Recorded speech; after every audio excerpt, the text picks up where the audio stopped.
soo dhawaada asxaabey ku soo dhawaada dhacdo xiise leh oo u baahan lagu cibro qaato mid garanaysa gabadhan inteenan bilaabin barnaamijka fadlan muuqaalka like saar aad baad u mahadsantahay aynu gudagalna qisada barnaamijkeena mid garanaysa gabadhan magaceedu waa Hala qisadeeduna waa cajiib 1979 catiiq oo aabba Suuriyaana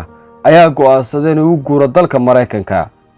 qorshihiisuna wuxuu ahaa inuu soo ku sii horeeyo California suu guri iyo safarka qoyskiisa u sii diyaariyo 3 usbuuc kadibna xaaskiisa iyo 7 caruur ahi ay ka daba yimaadaan qorshaha ayaa sidaa ahaa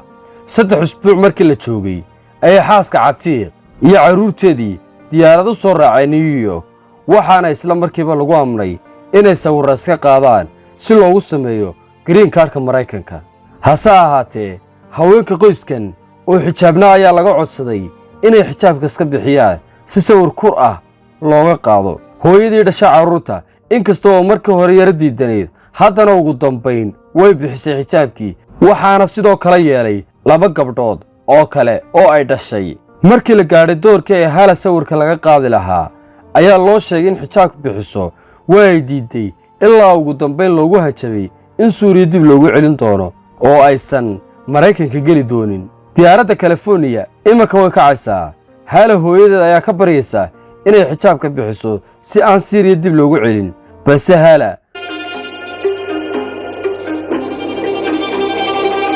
Hala waxay taagan tahay wax kasta oo dhaca iyo cid kasta oo timaada ma bixinayo xijaabkayga waxaana ka doorbidaya in aan Suuriya ku noqdo cajiib ugu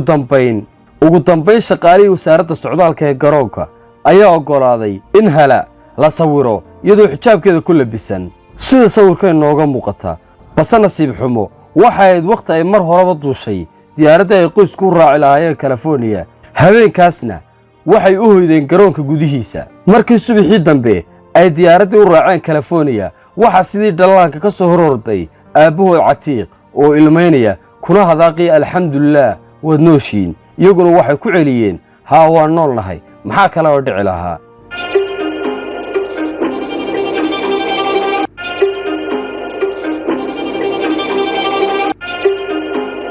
markaas ayuu u sheegay in diyaaradda ay xalay ku qornaayeen ay hawada dhexe ku burburtay isla markaana ay ku dhinteen dhammaan rakaabkii saarnaa oo ahaa 270 qof Hala ayaa hooyadeed ku jeesatay oo tiri ma aragtaa hooyo xijaabkayga ayaa qoyskeena badbaadiyay markii qisadan la soo bandhigay waxa xijaabka qaatay 20 dumar ah oo jaar la noqday qoyska Hala waxaana kaloo islaamka ku qancay 10 ruux oo kale isla markii sawirka la faafiyena waxaa lagu daabacay 4 milyan oo bog oo jirradaha Mareykanka ah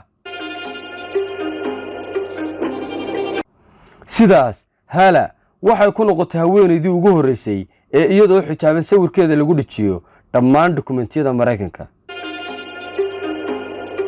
qisadan 10 ayay noogu filan tahay inaan qancino isla markaana aynu raacno qaynuunka bini'aadamka inagoo ka cabsanayna inuu waxna yeelayo waxa mar walba ka horeysa inaan qancino isla markaana aan raacno awaamirta Allah subhanahu wa ta'ala amuuraheena iyo baahiyaheena oo dhami gacantiisa ay ku jiraan dhacdada cajiibka ah daawade waxa ka dhacday Mareykanka 1979 waana qiso cajiib waad ku mahadsantahay daawashada muuqaalka inuu muuqaalka la wadaagto asxaabtaada aad baan u danaynaa oo salaamu calaykum